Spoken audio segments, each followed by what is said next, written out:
Ya, Mas. teman-teman sekalian, ini acara Omni, obrolan masalah seni. Kali ini kita ngobrol bersama Mas Mulyono, seorang perupa senior yang tinggal di Tulungagung. Beliau ini bekerja dengan aktivitas yang unik, yang nanti kita bisa berbicara lebih jauh lagi. Prosesnya panjang dan mungkin mulai dari ketika mahasiswa ya, terutama waktu TA dengan karya atau tugas akhir dengan karya KUD, Kesenian Desa di Fakultas Seni Rupa ISI Yogyakarta. Waktu itu STSRI Asri ya Mas? Iya Mas, STSRI Asri. Ya. Nah, saya ingin memulai ini Mas, kira-kira ngobrol soal tugas itu. Awalnya seperti apa Mas? Dari soal KUD, Kesenian Unit Desa, sampai kemudian kalau nggak salah Bu Ati yang memberi itu ya, memberi semacam nama ya. Mark itu sudah penyataan. Gimana ceritanya Pak? Ya, jadi sebetulnya kan saya tinggal di Tulungagung, itu adalah daerah banjir ya, yang selalu terkepung banjir. Jadi ada semacam akronim. Jadi kalau Blitar jadi latar, Kediri jadi kali, Tulungagung jadi kedung kan gitu. Dan memang Tulungagung selalu dapat air dari Blitar dan juga air dari Trenggalek kan gitu ya. Dan kemudian ke Berantas, Kediri itu. Nah, Tulungagung kan jadi cekungan itu. Jadi sebelum dibuang ke Laut Selatan lewat terowongan Niama, Tulungagung memang selalu daerah rawa-rawa. Nah, salah satu daerah rawa saya masuk di situ di Desa Waung itu. Nah, jadi sebetulnya inspirasinya itu sejak tahun 82 ya. 82 itu teman-teman di Jogja kan membuat seni rupa lingkungan Mas di Parangtritis kan gitu. Jadi dengan itu dulu ada teman-teman dan saya masuk dengan teman-teman dalam kelompok Sasni Tala itu.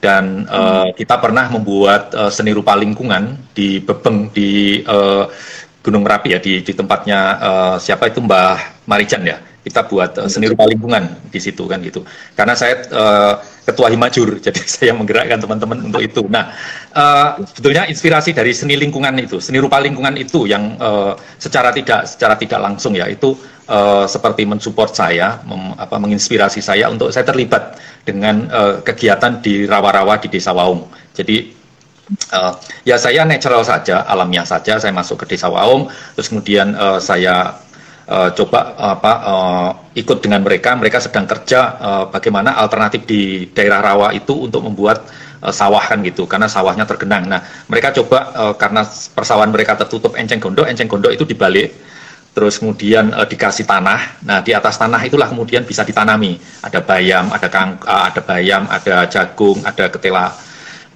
kan gitu ya, ada beberapa tumbuhan itu. Nah, itulah alternatif bagaimana mereka mensiasati untuk bertani kan gitu, bertani karena mereka sudah tidak dapat apa-apa kan itu, hanya dari ikan. Nah, ide keterlibatan inilah yang mengusik saya, ini persoalan lingkungan sebetulnya kan gitu ya. Jadi tahun 80-an kita sudah bicara tentang persoalan lingkungan itu. Jadi itulah yang kemudian, dan saya tanpa beban apa-apa sebetulnya. Nah, itu kemudian saya pamerkan sebagai syarat ujian. Maksud saya, sebetulnya saya ingin mengajak orang di kampus itu ya, teman-teman di kampus, kemudian dosen-dosen di kampus itu untuk marilah kita bersama-sama melihat persoalan yang ada di desa saya kan gitu. Makanya kemudian saya susun tikar-tikar di lapangan badminton di depan FSRD itu, terus kemudian ada podium, nah terus kemudian juga ada pinjok-pinjok itu ya, tempat untuk makan dari daun pisang itu. Nah, ini maksud saya seperti di desa gitu, jadi kita guyup bersama, terus kemudian rembuk desa, seperti itu sebetulnya ide awalnya. Jadi sebetulnya itu semuanya nanti bisa duduk di situ, terus kemudian kita bersama-sama membahas, berembuk tentang persoalan-persoalan yang ada di Desa Waung itu. Awalnya itu Mas. Jadi waktu itu juga belum ada ya pemahaman tentang seni instalasi dan lain sebagainya ya. Pokoknya idenya spontan saja karena saya juga ikut dengan teman-teman melihat karya-karya Saya kira waktu itu teman-teman juga nggak ada beban sebetulnya buat seni rupa lingkungan kan. Itu sebetulnya kalau itu semua dijadikan bahan ujian nggak lulus semua itu yang ikut di Parangtritis itu kan gitu. Itu ada Nino sama juga kan gitu ya. Itu Mas, idenya seperti itu. Nah, setelah itu ternyata itu berlanjut. Pasca studi Anda juga melanjutkan itu. Pada prinsipnya kelanjutan itu karena kecelakaan atau memang sudah Anda rancang? Bahwa ini aku harus ngapain, aku harus berbuat apa, pasca itu? Ya, sebetulnya kalau ini ya, apakah karena memang saya sudah sejak kecil tahun 65 saya juga melihat banjir, dan kalau saya berangkat sekolah di dekat rumah itu ada sungai, dan 65 itu bagaimana saya juga melihat banyak mayat-mayat mengapung gitu ya. Itu juga kita dengan teman-teman dorong-dorong gitu kan, dorong-dorong mayat itu ke tengah kan gitu. Nah, juga banjir terus-terusan kan gitu. Mungkin apakah karena semacam memori ya, dan saya tidak mendapatkan healing tentang memori saya waktu kecil kan gitu ya. Itu kemudian secara secara internal di dalam diri saya, kemudian saya menjadi spontan saja atau natural saja melihat persoalan-persoalan sosial yang kemudian saya ya secara ini natural ya saya terlibat kan gitu. Itu yang kemudian setelah dari karya-karya yang di tahun 82 yang di seni rupa lingkungan itu, kemudian saya juga membuat karya seni lingkungan di desa-desa kan gitu ya, ada membuat instalasi, kalau sekarang namanya instalasi di sebuah gua kan gitu. Kemudian saya tahun 83 kemudian membuat Joko Budek itu, jadi di situ ada bukit, kemudian kita beri cikra kan gitu ya sebagai legenda gitu. Nah, sebetulnya proses itu natural, Mas. Jadi artinya natural. Jadi bagaimana masyarakat itu terlibat spontan gitu, bukan saya mendesain gitu ya, mendesain bagaimana seni terlibat gitu, bukan gitu. Tapi ya itu spontan saja. Bagaimana Pak Trimo sebagai juru kunci, Joko Budek itu membantu saya. Kemudian yang ini ada, jadi waktu itu ada ketua Saseni Tala, Odi namanya ya, Jody, itu dia naik ke puncak Joko Budek. Dia sampai di puncak itu, ternyata di atas puncak sudah ada 2 orang kan gitu ya, 2 orang pegawai pengairan dengan pakai sepatu boot itu dari karet itu loh Mas, itu sudah ada di puncak. Nah itu teman-teman ketawa semua, ngapain bawa Odi kan gitu. Ketua Saseni Tala aja kalah sama orang lokal itu, mereka sudah ada di atas gitu loh. Ternyata yang Odi ini beberapa hari itu dia nganalisis handing overnya bagaimana, talinya dari mana kan gitu ya, naiknya dari mana kan gitu. Itu dirancang dulu Mas. Begitu dia naik, di atas sudah ada 2 orang yang secara spontan dia naik lewat ini, manjat lewat pohon gitu. Jadi di sebelah Joko Budek itu dia naik pohon dan 2 orang gitu loh. Jadi begitu Odi sampai di atas, Mas, monggo saya bantu Mas kan gitu. Odi kaget loh, sudah ada orang di atas kan gitu. Jadi ini proses yang sangat spontan gitu ya. Jadi keterlibatan masyarakat itu nggak ada di dalam pikiran saya waktu itu untuk bagaimana seni terlibat itu spontan saja. Terus kemudian begitu kita mencikrai Joko Budek itu, 2 minggu kemudian 2 desa di sekitar Joko Budek itu mengadakan selamatan. 2 desa Mas mengadakan. Sayangnya saya nggak punya dokumentasi itu. Mereka selamatan karena ini pasti ada tanda apa-apa ini, Joko Budek di Cikra ini pasti ada tanda apa-apa gitu. Nah karena tanda apa-apa mereka kemudian membuat selamatan agar selamat kan gitu. Jadi sebetulnya kalau pakai parameter ini dua desa ini berapa ribu orang Mas kan, itu yang saya sudah mulai mereka terlibat kan gitu. Itu proses yang kemudian waktu saya masuk ke Brumbun pun, ke sebuah komunitas itu juga natural juga ya, saya jalan kaki kan kemudian ya, terus kemudian mengajak anak-anak menggambar, terus kemudian menggambar karena saya sudah terbiasa dengan persoalan-persoalan sosial dalam tema-tema lukisan saya. Kemudian anak-anak saya ajak, ayo gambar apa yang kamu lihat ini. Nah terus mereka melihat ada mandor yang yang ngerampas kayu mereka. Terus kemudian gambarnya itu dipasang di depan rumah mereka kan itu. Nah ada mandor lewat kan itu. Besoknya Pak Lurahnya dipanggil oleh mandor. Itu siapa yang nyuruh gambar mandor yang ngerampas kayu kan itu. Terus Pak Lurahnya Mbah Mekir namanya itu menjawab dengan mudah, itu digambar anak-anak saja kok marah toh Pak kan gitu. Tapi sejak itu Pak Mandor nggak pernah lagi ke Brumbun kan gitu, sehingga orang-orang Brumbun nggak lagi punya kewajiban untuk setor kelapa, setor pisang kan gitu. Juga anak-anak ini saya pamerkan gambarnya di Tulungagung, terus kemudian pameran dibuka oleh Bupati. Kemudian Bupati bertanya, ini pantainya kok bagus sekali ya, minggu depan saya coba ke sana ya, ke Brumbun itu. Tanpa pengetahuan saya, Bupatinya datang ke sana dengan rombongan Bapeda kan gitu. Nah ternyata Bupati memutuskan daerah ini harus dibangun. karena ini menarik untuk objek wisata. Maka kemudian daerah itu dibangun di aspal kan sepanjang hampir 20 km ya, itu di aspal semua dari jalan besar. Kemudian SD dirubah, SD anak-anak itu direhab, kemudian ada didirikan posyandu di situ, rumah-rumah warga direhab, kemudian mereka juga diberi bantuan perahu kan gitu ya, dan kemudian begitu ada jalan banyak orang datang, kemudian daerah menjadi ramai, Brumbun menjadi ramai dan ekonomi menjadi berubah. Anak-anak juga menjadi lebih rajin sekolah dan kemudian nyamuk malaria mulai berkurang. Jadi sebetulnya kalau sekarang sih bisa diteoretisasikan kan apa yang saya kerjakan itu adalah impact kan gitu ya. Jadi impact dari seni rupa, bagaimana seni rupa mempengaruhi bupati kan gitu ya, mempengaruhi bupati dan bupati kemudian bergerak dan dari apa yang dilakukan oleh bupati kemudian menjadi impact, terjadi perubahan sosial gitu.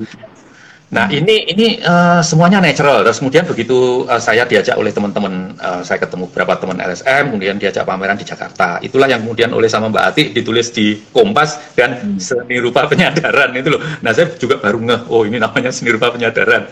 Terus kemudian saya di training teman-teman tentang apa itu penyadaran, apa itu konsientisasi, apa itu Freire. Ini Lombol bukunya, kalau mau belajar ini Freire. Kalau dia teater namanya ada Auguste Boal kan gitu. Jadi apa ya, natural seperti itu gitu. Ya. Oke. Itu kemudian memberi gambaran pada teman-teman aktivis sosial ya, yang kayaknya nyambung dengan apa yang Anda lakukan. Dan mereka memberi jalan, memfasilitasi, dan kemudian Anda masuk di lingkar mereka gitu.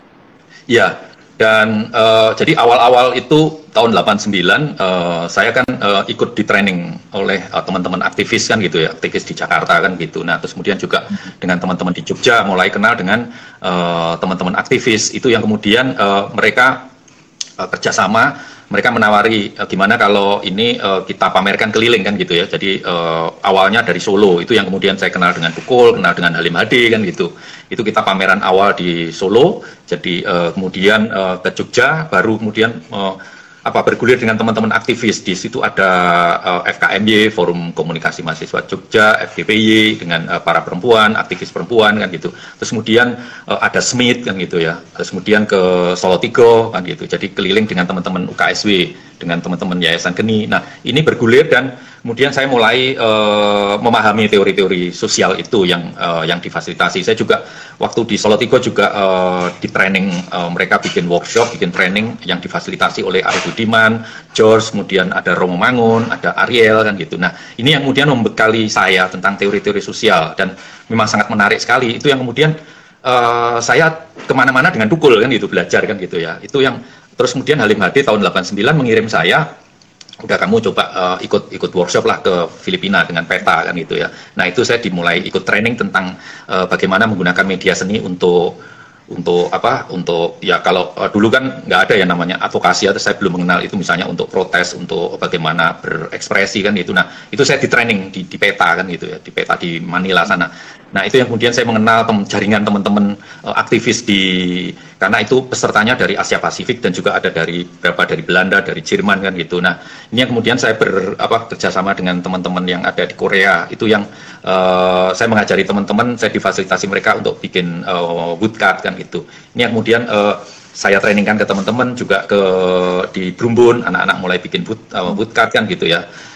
Ini yang kita buat karya-karya untuk berkeliling pameran itu, dan itulah yang kemudian saya masuk. Jadi betul-betul praksis ya, artinya saya memahami, saya dibekali teori dan saya langsung praktek, ikut gimana sih melakukan pendampingan, bagaimana memfasilitasi, bagaimana pengorganisiran, bagaimana aksi kan gitu, bagaimana kita demo kan gitu. Jadi saya juga diajari teman-teman di Rode itu dengan teman-teman subuh-subuh bangunin kan gitu, diorganisir, ayo kita demo tentang prong kan gitu. Nah itu saya diajari dengan Tukul kan gitu, dengan Tukul bareng-bareng kan gitu. Itu Mas prosesnya. Pada satu sisi Bu Ati pernah mengatakan itu sebagai seni rupa penyadaran ya. Kemudian sisi yang lain Mas Mun juga pada satu tulisan menyebut bahwa itu ada seni dialogis transformatif. Mungkin seni dialogis ya, seni rupa dialogis transformatif. Mungkin bisa dijelaskan seperti apa itu? Itu yang pertama kali saya di training oleh teman-teman dari ini ya, ada dari LIPI kan gitu. Nah saya diberi mereka waktu itu menggunakan kata transformasi kan gitu ya, transformasi kan gitu. Terus bahwa apa yang saya lakukan ini adalah dalam jadi saya memfasilitasi itu dalam teorinya Freire kan, saya subjek, anak-anak subjek, masyarakat subjek, kemudian dua-duanya berdialog kan gitu. Berdialog untuk membangun pemikiran kritis kan gitu. Nah, pemikiran kritis ini untuk melakukan transformasi kan gitu. Itu yang kemudian saya sendiri sebetulnya juga pusing waktu diskusi di Jakarta itu dialogis transformatif. Saya juga pusing kan. Di asli kan nggak ada, Mas. Dialogis transformatif nggak ada. Adanya kan artistik, Mas. Itu yang awal mula yang kemudian Mbak Atik memberi itu sebutan seni rupa penyadaran itu. Tapi sebetulnya basisnya adalah bagaimana posisi saya sebagai subjek, kemudian anak-anak masyarakat sebagai subjek, dan kemudian kita bersama-sama berdialog, kan melakukan dialog secara egaliter, secara setara, terus kemudian dari dialog itulah kita membangun pemahaman-pemahaman kritis itu untuk menganalisis persoalan sosial, ekonomi, persoalan lingkungan kan itu yang kemudian menjadi basis dari apa yang basis pemikiran saya yang kemudian saya lakukan sampai hari ini kan itu dasarnya dari situ sebetulnya itu. Subjek Anda waktu awal tampaknya anak-anak gitu ya, anak-anak sekitar Bumbun, dan kemudian juga sempat juga kalau nggak salah buruh gitu ya, atau juga mungkin bergeser ke publik secara umum. Bagaimana menyiasati target-target subjek-subjek itu? Apakah ada titik beda antara subjek terdiri dari anak-anak, buruh, dan yang lain-lain? Sebetulnya kalau sekarang saya menggunakan istilah-istilah yang ini ya, yang katakanlah metodologis gitu ya. Jadi sebetulnya anak ini adalah entry point, Mas, kan gitu. Jadi pintu masuk. Jadi begitu kita dengan anak-anak, orang tuanya akan ikut terlibat kan gitu. Nah, begitu orang tua terlibat juga seluruh komunitas, seluruh masyarakat terlibat kan gitu. Jadi misalnya begini ya. Kalau kita di desa bisa terlibat, itu kan orang desa harus jelas ini kita bekerja sama dengan siapa kan gitu, kita berdialog dengan siapa gitu. Kalau dia jelas maka dia akan diberi peran di desa gitu. Nah, itulah yang awal mula saya berjalan ke Brumbun, kemudian waktu di jalan dengan ibu-ibu penjual ikan, saya ditanya gitu loh, namanya siapa kan gitu, rumahnya mana, pekerjaannya apa. Nah, begitu saya ditanya pekerjaan, bingung, Mas, kan gitu.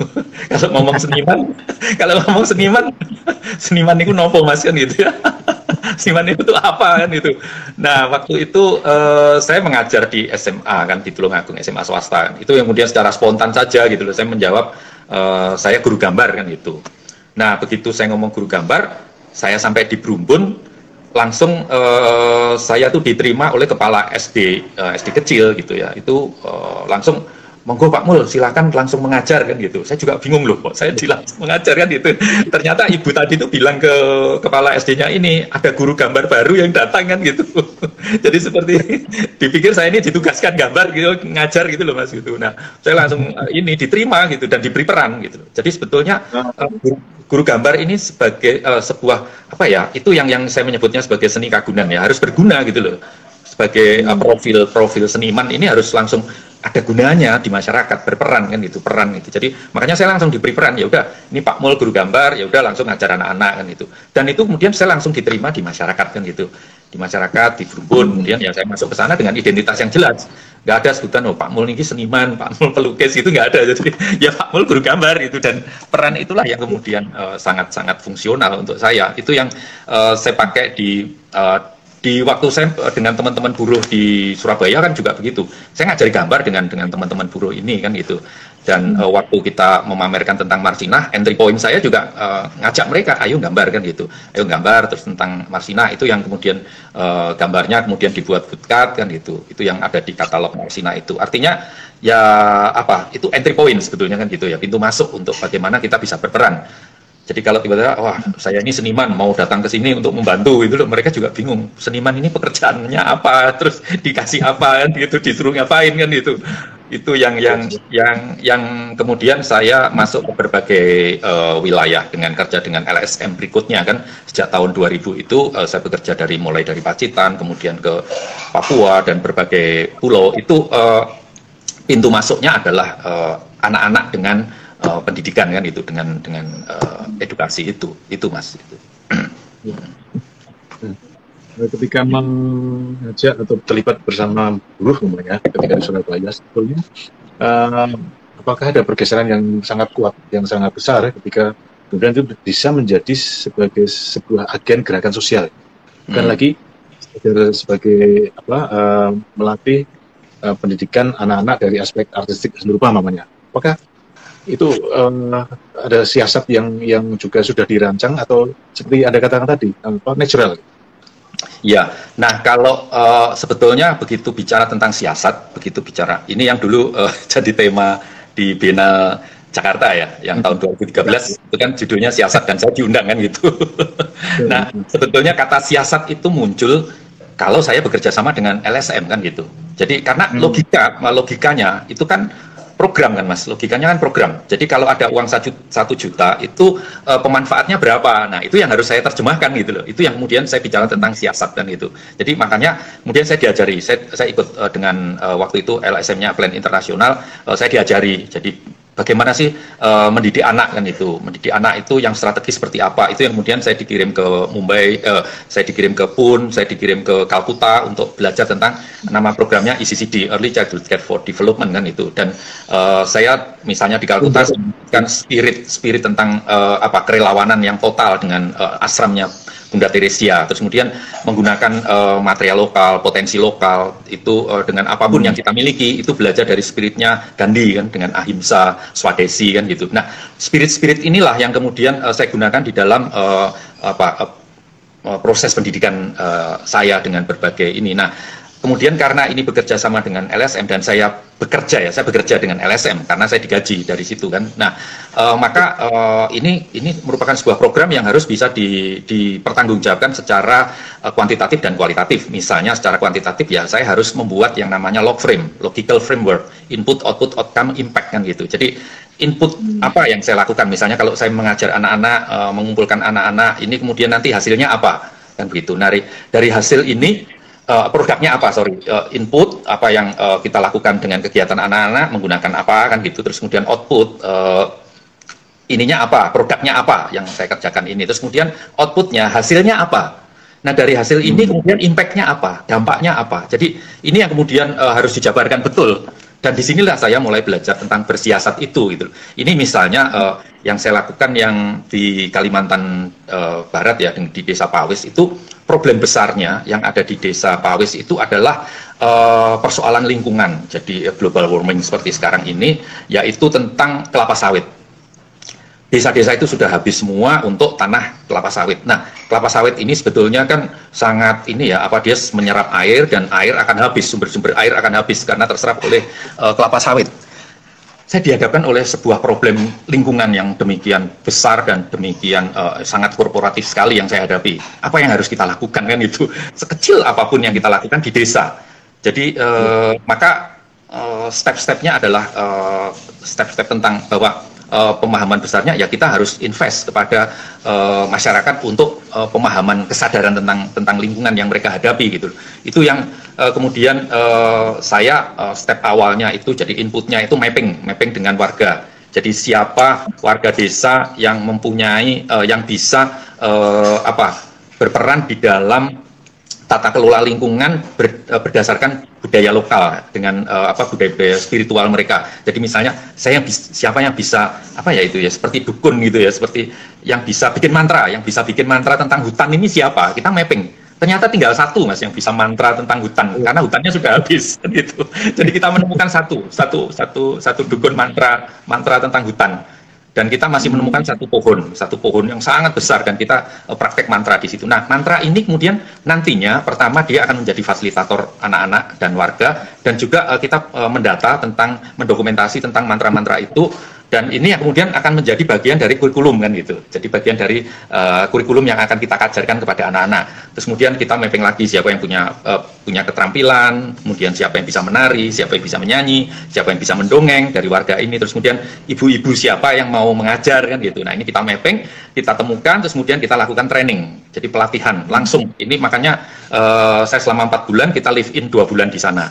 Itu ya. Nah, setelah hasil kita sudah melakukan pelatihan, dan kemudian kita jadikan modul gitu jadi kita rumuskan kemudian jadi modul, dan kemudian modul ini yang langsung dipraktekkan untuk mengajar dengan anak-anak. Jadi pengajarnya para perempuan, karena kita memang bahwa perempuan adalah agen terdepan untuk perubahan di dalam komunitas mereka gitu. Jadi ini yang kemudian mereka menyusun modul, membuat modul, langsung membuat APE-nya juga, alat permainan edukatifnya, kurikulumnya. Nah ini yang kemudian mereka langsung membuat kita mencari tempat untuk membuat sekolahan kan gitu, sekolahan tanda petik ya, dengan tanda petik. Nah ini yang kemudian setelah kita membuat sekolahan dan kita minta dari Pak Kades kan gitu ya, Pak Kadesnya tolong ini nanti difasilitasi ibu-ibunya bagaimana tentang keberlanjutannya, terus kemudian bagaimana gedungnya, terus kemudian pendanaannya. Nah ini kemudian Pak Kades membuat perdes tentang sekolahan itu kan itu. Jadi itu langsung saya handing over ke desa gitu. Terus kemudian setelah kita berjalan sekitar 2 bulan itu sudah jadi kurikulumnya, ada RKH, ada pelajaran untuk APE-nya semuanya sudah tersusun, silabusnya tersusun. Kemudian kita bersama-sama melapor ke Dignas. Pak Dignas, ini kita sudah membuat sebuah pilot project dan ini sudah selesai. Saya laporkan ini kurikulumnya, ini silabusnya, semuanya saya laporkan. Terus kemudian Pak Dignasnya di kabupaten, oh ya terima kasih. Nah kita akan replikasi ke beberapa desa dari pilot project ini. Terus kemudian nanti kita akan melakukan peresmian. Kita kemudian mengundang bupati untuk meresmikan.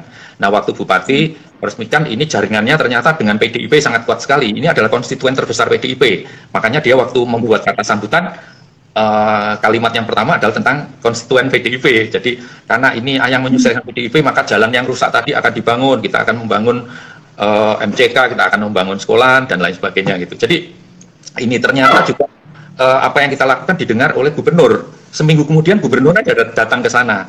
Nah ini yang kemudian itu sudah dulu saya kan gitu ya. Jadi ini prosesnya bergulir semacam itu dan semuanya bisa terukur. Jadi ada input, output, outcome sampai ke impact kan gitu ya. Jadi impactnya sampai ke keputusan di desa menjadi perdes, kemudian sampai ke kabupaten, bupatinya juga sampai ke gubernur. Nah ini yang kemudian saya handing over, ya sudah berarti tugas saya selesai kan gitu. Nah itu yang kemudian saya bisa mundur kan gitu ya. Nah tetapi kalau kita bicara tentang handing over, ibu-ibu ini kemudian ibu-ibu ngajar membuat kelompok untung sekarang ada WhatsApp kan gitu ya. Jadi saya dimasukkan di dalam kelompok WhatsApp mereka. Jadi kalau ada apa-apa mereka, Pak Mul ini anak-anak kok susah diajari, ini kok ini kurikulumnya seperti ini, silabusnya seperti ini kan gitu ya. Mereka kita diskusikan di situ. Nah ini yang sustainability yang di dalam konteks yang sekarang ini kita lakukan dengan cara seperti itu gitu. Jadi kalau kita proyeksi ke depan sebetulnya bicara tentang transformasi tadi juga persoalan bahwa kalau dulu sih saya waktu melukis kan protes atau apa, ini adalah sebetulnya kita lebih ke investasi tentang pemikiran kritis sebetulnya kan gitu untuk ke depan, bahwa mereka lah sendiri yang harus menyelesaikan persoalan tetapi dengan bingkai pemikiran yang kritis itu yang jadi kita investnya ke sana sebetulnya, ke pemikiran kritis. Nah bagaimana agar anak-anak ini berpikir kritis itu di dalam modulnya, di dalam kurikulumnya itu yang saya pelajari di India tadi ya, bahwa mereka berbasis teori tentang logika gitu. Jadi ada Jean Piaget, terus kemudian ada Montessori, kita teori-teori itu yang kemudian kita masukkan, dan bahwa ini anak-anak harus berpikir logis. Tetapi anak-anak tidak hanya menggunakan otak kiri, tetapi juga otak kanan. Jadi makanya anak-anak juga berkesenian, anak-anak juga berimajinasi kan gitu ya, dan anak-anak juga menikmati alam mereka kan gitu. Ini jadi harus sebanding antara otak kanan dan otak kiri, dan mereka difasilitasi oleh para perempuan kan. Ini yang sebetulnya saya nggak tahu, ini sudah persoalan bukan sekedar aktivisme belaka kan gitu, tetapi ini sudah merupakan sebuah apa ya kita betul-betul harus menghadapi real problem real yang ada di depan mereka gitu. Dan ini adalah kita apa yang bisa kita lakukan ya, misalnya hanya satu desa ya, kita masih di satu desa dulu, karena yang kita hadapi adalah raksasa yang demikian dahsyatnya tentang industrialisasi, tentang kelapa sawit kan gitu. Jadi kalau di pengantar tadi kan di tulisan pengantar yang di poster itu kan ada apa sih relevansinya sekarang dengan apa yang sekarang ya. Nah sekarang persoalan kita adalah global warming kan gitu. Jadi persoalan kita adalah persoalan lingkungan yang sedemikian dahsyat, dan kita sudah merasakan bulan ini semuanya terendam banjir kan gitu. Ya kan di Kalimantan yang dulu katanya nggak pernah ada bencana alam, sekarang banjir kan gitu, di beberapa daerah banjir kan gitu. Dan apalagi kalau kita bicara tentang global gitu, jadi es di kutub mulai mencair, yang itu meninggikan laut tinggi kan gitu, dan laut itu yang kemudian melanda berbagai saya nggak tahu apakah di Afrika atau beberapa desa itu hilang kan gitu sekarang ini. Nah sebetulnya kita melakukan hal yang kecil gitu. Tapi sebetulnya kita sudah melihat prospek ke depan bahwa ini persoalan lingkungan, persoalan yang real kita hadapi gitu. Jadi makanya itu yang kita mapping dulu. Jadi sebetulnya kalau kita bicara tentang Kalimantan, tentang Sumatera, tentang itu kan Kalimantan sebetulnya mereka sudah punya infrastruktur budaya lokal gitu loh. Jadi dulu ini mereka sudah punya dukun mantra, ini pohon, bagaimana menjaga ekosistem kan. Mereka punya itu. Seperti yang saya temukan di Jombang kan gitu ya. Kalau mau menjadi pemain ludruk itu harus kungkum dulu gitu loh. Ini di Jombang Utara kan gitu ya. Harus kungkum dulu. Kungkumnya di mana? Di Sendang Made. Sendang Made ini pusat mata air. Yang di sekitar Sendang Made ini masih banyak pohon-pohon yang harus dijaga. Itu. Artinya ludruk concern juga ke persoalan global warming kan gitu. Jadi ludruk untuk jadi seniman tradisi, seniman lokal itu harus ada laku ritualnya kan gitu ya. Jadi sebetulnya itu yang kalau kita kontekskan apa sih relevansinya yang dengan konteks yang sekarang kan itu. Itu Mas. Oke Mas, itu pertanyaan itu akan saya perdalam lagi. Tapi ini ada pertanyaan dari teman dari ini pemirsa, ada pertanyaan dari Zuliati. Oh, Zuli ini dosen di ISI Surakarta, ISI Solo. Mas Mulyono, sejauh pengalaman Mas Mul, apakah seni rupa sebagai medium dalam mendorong transformasi dalam masyarakat ini bisa diandalkan sebagai solusi masalah yang dihadapi masyarakat? Nah, apakah bisa menjadi diandalkan sebagai solusi masalah dalam masyarakat? Begitu Mas, gimana? Ya kalau dari pengalaman, dari praktek yang saya lakukan, ya sebetulnya saya ini kan orang seni rupa, saya bukan mahasiswa Visipol, saya bukan mahasiswa sosiologi kan gitu kan. Saya dari jurusan seni lukis, tetapi bahwa seni rupa itulah yang memberi kerangka berpikir saya kan gitu. Kalau lebih ininya kerangka sikap hidup saya yang masih saya lakukan sampai hari ini kan gitu. Coba kalau saya bukan orang seni rupa, saya orang matematika mungkin lain lagi kan gitu. Saya ini orang dididik oleh Nyoman Gunarsa, dididik oleh Pak Waji kan, yang mereka semuanya memberi framework saya tentang seni rupa. Dan kerangka seni rupa inilah yang kemudian membawa saya ke persoalan-persoalan sosial yang kemudian ini tidak harus bahwa persoalan sosial kemudian diselesaikan dengan berjejaring dengan orang seni rupa saja kan gitu. Ternyata bahwa saya bisa bersama-sama menyelesaikan persoalan sosial kalau saya berjejaring dengan teman-teman aktivis, teman-teman LSM kan gitu, teman-teman yang concern terhadap persoalan-persoalan sosial, persoalan lingkungan kan gitu. Jadi pergaulan inilah yang kemudian membingkai saya, memberi referensi saya bahwa ya saya yakin saja bahwa seni rupa bisa kok melakukan ini, dan ternyata orang-orang tradisi sudah melakukan itu kan gitu. Jadi kalau kita bingkai ya misalnya perangkat untuk dukun mantra yang kemarin saya temukan di Kalimantan ini di Desa Pawis ini, sebelum mantra itu sudah performan ya Mas kan gitu. Melakukan performan dulu kan gitu, dia menari, dia ini kan dengan perangkat-perangkat ini, terus kemudian di depan pohon yang besar dia mengelilingi ini. Saya pikir wah ini kontemporer banget kan gitu. Coba kalau dia dibawa ke forum-forum internasional, dahsyat kan gitu. Ini yang kadang-kadang justru kita yang terbalik kan gitu ya, kita kadang-kadang jadi terbalik, loh seni rupa kok nggak bisa menyelesaikan kan itu, jangan-jangan terbalik, ternyata orang-orang tradisi kan itu sudah menyelesaikan itu semua kan gitu. Dulu juga waktu saya di Pacitan saya juga belajar dengan warga lokal tentang mantra tentang padi, menanam padi. Itu kan semuanya dengan ritual, mulai dari masih mau mencangkul nyuwun sewu dewi ibu bumi kula badhe nyangkul geger siro kan itu ya, seperti itu. Bayangkan ini kan langkah-langkah ritual, langkah-langkah spiritual kan, bagaimana seniman dalam tanda petik ya, seniman lokal pun itu punya laku seperti itu. Artinya sebetulnya bahwa jangan-jangan kita yang melupakan itu ya, karena mungkin referen kita seni high art atau fine art semacam itu ya seni itu hanya untuk seni. Sementara mbah-mbah kita tuh enggak gitu. Le seni iki kagunan le gitu. Kudu migunani apapun untuk kita kan gitu. Jadi ini yang saya temukan. Itu yang kemudian saya bisa nyambung kan gitu dengan warga-warga lokal, karena pertama harus terlibat dengan mereka, terus kemudian saya harus live in, saya harus tinggal bersama mereka kan, kemudian kita baru mapping sebetulnya apa sih yang mereka miliki kan, potensi. Baru kemudian potensi ini kita organisir, kita manajemen kan gitu. Itu yang kemudian menjadi langkah-langkah kita untuk bagaimana menyelesaikan persoalan sosial kan gitu. sebetulnya sangat-sangat representatif apa yang bisa menjadi model itu seperti di Pacitan, kemudian di Pawis, dan yang di Pawis itu ada di YouTube yang mungkin bisa dilihat ya. Jadi pilot project ECCD, jadi Mulyono pilot project ECCD di Pawis itu ada. Jadi bagaimana itu saya menunjukkan problem besarnya di Kalimantan adalah kelapa sawit. Nah, kan kita tidak kemudian frontal seperti dulu harus kemudian protes banyak kelapa sawit ini kan enggak, kita invest kan gitu untuk, karena yang langsung berhadapan itu mereka, bukan saya kan gitu, saya di Jawa kan itu, mereka langsung. Nah, inilah yang kita kembalikan bahwa mereka punya media untuk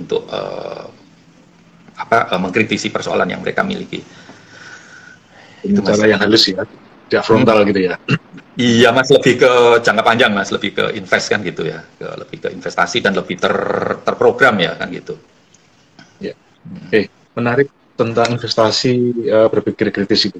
Ketika Anda melakukan pola-pola yang kurang lebih sama di Papua kalau nggak salah atau di pulau lain, apakah problemnya juga sama Mas? Problem soal perlawanan, kemudian juga soal mengkritisi perusahaan-perusahaan lingkungannya dan sampai ke kemungkinan punya outcome sampai ke impact-nya itu. Ya sebetulnya kalau kita masih melihat, kalau kita masih bersama-sama dengan warga lokal gitu Mas, itu mereka masih punya basis tentang potensi budaya lokal mereka. Jadi kalau kita melihat Papua sebetulnya kaya raya tentang potensi budaya, kearifan budaya lokal mereka sudah punya sendiri sebetulnya. Nah, justru seperti yang pengalaman di beberapa desa di Kalimantan gitu ya, di beberapa desa di Pawis dan ada beberapa desa yang lain kan gitu ya. Justru birokratnya ini yang susah kan gitu.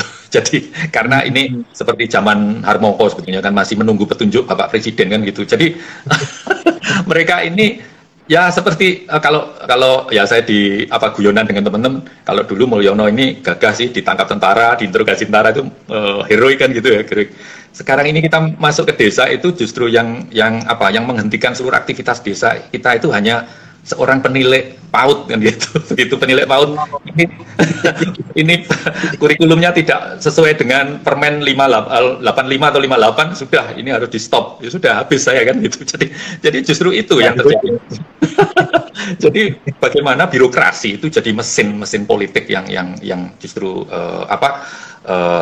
tidak berbasis pada masyarakat kan gitu. Ini jadi makanya saya juga itu tadi ya bersiasat. Ya nanti kalau kan ibu-ibu ini juga sering kan ke saya, WA saya, ini Pak Mul ini nggak boleh sama penilainya, ini PAUD kita harus punya izin. Terus yang seperti salah satu contohnya itu ya yang di desa Pawis itu, jadi kita semuanya ini fasilitatornya kan perempuan kan gitu ya. Jadi ada salah satu mbak-mbak gitu ya, dia sudah punya anak satu, terus suaminya pergi kan gitu ya, terus kemudian dia buka warung dalam kesehatan. Jadi bayangkan image-nya itu dia mbak-mbak warung punya anak yang nggak ada bapaknya kan gitu. Bayangkan image-nya gitu ya. Terus saya training jadi guru. Nah dia waktu hari pertama dia tuh sudah pakai sepatu, pakai pakaian necis, berangkat ngajar itu jadi cibiran Mas. Selama sepanjang jalan dia menuju ke tempat mengajar itu dia jadi cibiran masyarakat gitu loh. Itu mau ngapain gitu. SMP aja nggak lulus gitu. SMP aja nggak lulus. Dia cuma lulusan SD gitu loh. Tapi kan menurut saya biarpun dia lulusan SD, dia menguasai loh metodologi dan teori yang saya trainingkan kan. Dia juga paling menonjol gitu loh di dalam fasilitasi, makanya dia terpilih untuk menjadi fasilitas. Jadi bayangkan image di kita di tengah masyarakat itu sendiri tentang peran perempuan, tentang image seperti itu masih kuat sekali, dan itu menjadi persoalan sosial sendiri kan, hambatan sendiri kalau kita bicara tentang transformasi kan gitu. Jadi masih itu saja sudah ini, dan itu langsung nangis terus ke saya kan gitu. Terus ya nggak apa-apa aja, nggak usah dipikir. Yang penting kita menyelamatkan anak-anak ibu harus diselamatkan, anak-anak di sini itu harus diselamatkan. Terus kita satu kelompok pengajar juga menguatkan kan gitu ya, itu menguatkan. Jadi ini persoalan yang sangat sederhana sekali, yang sebetulnya nggak usah pakai teori yang muluk-muluk ya. Itu yang dihadapi oleh masyarakat kita dengan lingkungannya gitu loh. Itu misalnya nggak pakai jilbab atau apa, itu sudah jadi problem tersendiri kan gitu ya. Itu jadi hal-hal yang seperti itu yang jadi hambatan transformasi kan gitu ya. Nah ini yang kemudian makanya saya selalu menggunakannya kepala desa kan gitu. Jadi kita harus bagaimana kepala desa, kemudian kita bersama-sama melakukan sosialisasi, jadi dengan PKK, dengan perangkat desa, dengan masyarakat, dengan dalam kelompok-kelompok itu gitu. Nah ini kita melakukan Jadi sebelum kita betul-betul masuk itu kita sudah ini. Jadi ada juga strategi kan gitu ya. Jadi untuk open mind terhadap masyarakat gitu loh. Jadi bagaimana mereka memahami dulu apa sih pentingnya pendidikan, apa sih pentingnya anak usia emas, golden age itu apa pentingnya kan gitu bagi mereka kan gitu. Karena selama ini pendidikan kemudian kecerdasan anak itu kan bukan invest untuk mereka kan gitu. Jadi invest mereka kan bukan itu, invest mereka adalah bekerja kan itu. Nah ini kita bagaimana merubah mindset mereka kan itu. Jadi open mind ini yang saya temukan kalau saya live in gitu. Kalau saya tinggal dengan mereka kan gitu ya. Kalau saya tidak tinggal bersama mereka, saya nggak akan menemukan hal-hal semacam ini. Terus kemudian sudah begitu, saya sudah balik ke sini, terus tiba-tiba dari kelompok WhatsApp yang di mana gitu ya di NTT atau apa. Pak Mul, ini PAUD kita dihentikan oleh penilai PAUD. Mampus lah saya kan gitu. Itu karena jadi kalau dulu tuh keren sih Mas, kalau dulu heroik, wah ditangkap apa militer kan keren kan itu. Sekarang ini iya kan ketua PAUD. Ini yang juga yang korelasinya dengan sekarang ini ya. Jadi ini kita juga melakukan entry point membuat pendidikan anak usia 0 sampai 5 tahun seperti PAUD holistik ya, PAUD holistik. Itu di pesantren Mas di Kediri itu ya, di sebuah pondok itu. Ya. Itu saya sudah dengan teman-teman muda di pondok itu, dan itu adalah keturunan dari orang pondok itu sendiri. Kita melakukan diskusi dengan mereka sudah, yang muda-muda ini sudah oke kan gitu, oke kita mau masuk, tantangannya Mas di dalam itu juga sulit, itu perlu hampir 2 tahun untuk bisa masuk kan gitu. Jadi kita sosialisasi dulu Pak Yainya kan ini itu apa sih pentingnya anak usia Mas, terus nanti siapa ibu-ibu yang mau ngajar kan gitu ya, ini ibu-ibu yang mau ngajar kita training kan gitu. Itu lama Mas, sampai kemudian kita memanfaatkan satu tempat di pondok itu yang nggak dipakai gitu loh. Nah kita bareng-bareng melibatkan warga lokal gitu, terus kemudian kita mulai bangun itu kan itu, terus pelan-pelan sekali itu ya. Jadi sebetulnya kan ini sebetulnya dari teman-teman muda yang ada di pesantren itu sudah, bahwa ya dengan menguatnya kasus politik identitas itu ya yang kita melihat itu, wah ini riskan, ini yang pondok-pondok ini riskan sebetulnya.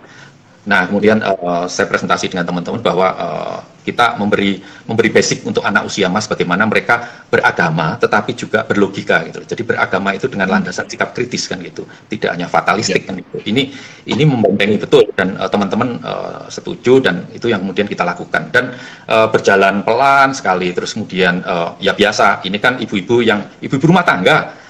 Terus kemudian biasa ada penilai, ini nggak berijazah gini kan gitu, nggak berijazah ini. Terus ya kalau berijazah sekolahkan kita kan gitu loh. Itu yang kemudian mereka dapat semacam beasiswa itu untuk disekolahkan. Sekarang ada 3 guru yang S1 disekolahkan mereka kan gitu di PAUD kita itu. Terus kemudian akhirnya dari pihak Dignas itu mulai memperhatikan dan menjustifikasi itu jalan. Itu perlu waktu 5 tahun itu untuk semacam itu. Jadi ini juga ketahanan kita juga untuk seperti itu. Jadi untuk merubah sebuah paradigma itu, dan tahu sendiri kan apa struktur yang ada di pesantren itu, tahu sendiri kan Mas itu kan, apalagi ini pesantren desa yang kecil kan itu ya.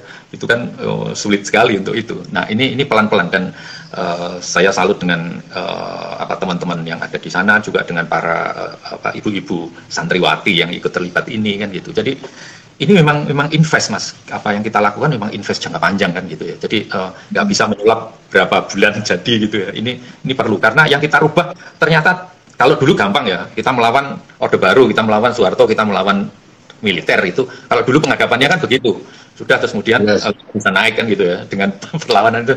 Ini yang kita hadapi jangan-jangan orang tua kita sendiri kan gitu ya, jangan-jangan tetangga kita sendiri kan, jangan-jangan keluarga kita sendiri yang kita hadapi kan gitu. Di pondok itu kan seperti itu, yang kita hadapi bukan siapa-siapa kan gitu. Paradigma yang kita hadapi, paradigma kan gitu. Jadi ini yang kalau kita bicara tentang itu tadi ya, transformasi pendidikan kritis, ternyata itu yang kita hadapi bukan siapa-siapa, ternyata orang-orang yang ada di sekitar kita itu lebih dahsyat ya. Gitu. Oke. Menarik. Apa yang Anda lakukan puluhan tahun itu sebetulnya juga sekarang dikerangkai sebagai sebuah seni aktivisme atau activism art gitu ya. Nah, Anda bisa kira-kira meraba apa sih titik bedanya, atau mungkin juga justru Anda punya sofistikasi atau pencanggihan tertentu ketika masuk dalam kerangka pandang seperti itu? Bagaimana? Jadi kalau sebetulnya ini yang belum banyak diketahui. Jadi artinya kalau saya melihat art and activism gitu, itu produknya masih artistik, estetik kan gitu ya itu. Jadi masih pada kerangka itu sebetulnya kan gitu ya itu. Nah makanya yang saya lakukan ini kan orang juga kadang-kadang bingung, Mulyono ki seniman apa aktivis apa apa kan gitu ya itu. Nah karena sebetulnya ya saya real saja dari proses pembelajaran yang saya lakukan selama ini bersama masyarakat, bahwa ya kita untuk dipercayai masyarakat, ya makanya kalau misalnya saya bekerja dengan LSM ya kita harus punya satu kerangka yang jelas kan gitu ya, punya ukuran yang jelas secara kuantitatif maupun kualitatif kan gitu. Nah misalnya ini yang belum saya ekspos selama ini, misalnya bahwa bagaimana saya menyiapkan silabus kan gitu ya, silabus ini serius sebetulnya. Jadi saya membentuk tim dengan warga lokal untuk menyusun misalnya waktu kita bikin pelatihan tentang modul, bagaimana kita menginventarisir potensi budaya alam, potensi budaya lokal mereka. Jadi kejeniusan lokalnya apa, pengetahuan lokal, material lokal itu apa saja kan gitu ya. Nah ini kita inventarisir, terus kemudian kita masukkan mana yang bisa menjadi mata pelajaran kan gitu ya. Ini satu pekerjaan yang panjang sebetulnya kan gitu. Jadi tetapi begitu kita sudah selesai dengan satu step itu, kita punya sebuah silabus gitu loh, yang bisa dipertanggungjawabkan. Saya bisa mempertanggungjawabkan ke Dignas, saya bisa mempertanggungjawabkan ke Bupati, ke Gubernur kan gitu. Jadi nggak hanya sekedar katakanlah prestasi estetik saja gitu loh, tetapi bahwa ini bisa dipertanggungjawabkan gitu loh kepada masyarakat gitu loh, bahwa kalau mau melakukan perubahan masyarakat ini ada stepnya seperti ini, entry point-nya seperti ini, metodologinya seperti ini, terus perangkat misalnya edukasinya seperti ini, itu ada semua kan gitu. Ini yang ini belum pernah Mas saya presentasikan secara utuh kan gitu ya. Jadi selama ini saya diundang kan masih bagian-bagian kan gitu ya, bagian misalnya di Europalia itu saya performan bagaimana saya mengajar, tapi sebetulnya yang saya ajarkan itu apa kan belum ada yang tahu kan gitu. Terus kurikulum yang sudah saya buat seperti apa belum pernah saya pamerkan secara utuh kan gitu ya itu. Jadi sebetulnya dengan yang waktu yang sangat panjang ini sebetulnya itu yang membedakan saya kira kan. Kalau art and activism saya melihatnya lebih ke produk-produk estetik yang masih dalam ukuran estetik artistik kan begitu ya. Tetapi misalnya yang di pondok ini Mas, yang di pondok ini kurikulumnya lain lagi kan gitu, silabusnya lain lagi kan gitu ya itu. Jadi harus sesuai dengan konteks di pondok kan gitu ya. Jadi muatan lokalnya, kearifan lokalnya kan gitu ini, dan itu berbeda-beda kan di setiap wilayah kan gitu. Jadi kalau di Papua lagu-lagu lokalnya ini, kearifan lokalnya ini, anak-anak diajari mengenal ini kan itu. Di Kalimantan berbeda lagi gitu ya. Itu di NTT juga berbeda lagi. Ini yang menurut saya ini pekerjaan yang sebetulnya yang panjang dan harus terlibat. Misalnya buat kurikulum tidak hanya saya saja yang buatkan gitu. Dan kurikulum pun itu oleh LSM juga diuji kan itu, diuji. Jadi kalau kita sudah buat satu ini yang kita buat di Singkawang itu, jadi kita uji kurikulumnya, diuji, jadi sudah jadi diuji diajarkan. Apakah memang bisa masyarakat mengajar kurikulum ini kan gitu. Terus kemudian apakah pihak Dignas bisa menjustifikasi gitu tentang konten dari pendidikan ini. Begitu sudah disetujui semua, baru kita mencetaknya menjadi buku untuk perangkat mereka kan gitu ya, acuan mereka mengajar kan gitu. Jadi ini prosesnya menurut saya panjang dan investnya juga berbeda kan gitu. Jadi misalnya sampai hari ini itu ibu-ibu sering WA saya dan saya dimasukkan ke grup mereka. Artinya kalau kita dulu bicara tentang sustainability, kalau kata program yang biasa itu kan sustainability itu kan handing over kepada sebuah institusi kan gitu ya, diberikan ke institusi. Ini enggak. Dari pengalaman saya ini yang disebut dengan sustainability adalah human relation. Bagaimana hubungan saya dengan ibu-ibu, bagaimana hubungan saya dengan Pak Kades, bagaimana hubungan saya dengan warga kan gitu. Jadi human relation lebih di itu kan. Kalau mereka sudah nggak percaya dengan saya, selesai kan gitu. Jadi nggak ada sustainability gitu. Ini kan juga kualitatif kan ukurannya kan gitu ya. Karena ada misalnya di Pulau Pura itu satu pulau kecil yang di pulau ini ya, di Alor ya, itu Alor kita harus naik perahu lagi ke Pulau Pura. Mereka ini kalau mau telepon saya itu mereka harus naik bukit karena sinyal yang ada itu yang menghadap ke Alor gitu loh. Nah mereka tinggal di baliknya kan itu. Jadi mereka harus naik kan gitu, naik bukit, baru kemudian Pak Mul kan itu bisa jam 12 malam, bisa jam berapa kan gitu. Jadi kalau ada telepon dari mereka ya saya harus menerima, karena saya bayangkan ini susah cari sinyalnya itu, dia harus ini. Sampai ada satu warga yang jadi koordinator mereka itu meninggal, itu saya baru dapat kabarnya itu beberapa minggu kemudian karena mereka susah gitu. Jadi itu susah komunikasi. Artinya itu kalau saya tidak ada human relation dengan mereka, ya sudah terputus kan gitu. Jadi hanya dengan WA saja, hanya dengan telepon saja, itu menurut saya itulah sustainability. Sampai ada mama-mama yang ada di Papua atau yang ada di Timur Leste kan gitu. Ini masih tersambung gitu. Jadi saya pikir ini yang berbeda gitu. Jadi bahwa misalnya saya sekarang ada di rumah ini, tapi sebetulnya sustainability itu ada gitu. Sustainability itu ada kan gitu ya. Itu. Ya itu Mas. Ya, ini sudah 1 jam ini dan tampaknya kita nggak terasa sudah selesai. Saya ingin ada final statement dari Mas Mul, kira-kira seperti apa yang sudah Anda lakukan sekian puluh tahun itu, kira-kira Anda bisa punya statement yang ringkas tentang apa yang pernah Anda lakukan? Ya, sebetulnya konteksnya mengembalikan pada sikap seniman itu sendiri untuk dengan latar belakang kehidupan yang dialami dan itu diproyeksikan menjadi sebuah agenda bersama yang kita hadapi bersama kan gitu. Jadi artinya ini kita nggak perlu supaya kita percaya diri bahwa apa yang kita miliki itu bisa kita lakukan bersama-sama asal kita bisa menjadi egaliter, kita menjadi demokratis, kita bisa bersama-sama. Nah ini akan membuat perubahan yang real yang kita hadapi bersama-sama.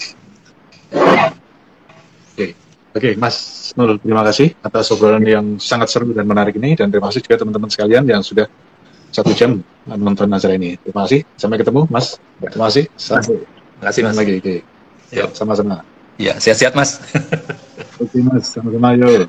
Sampai ketemu.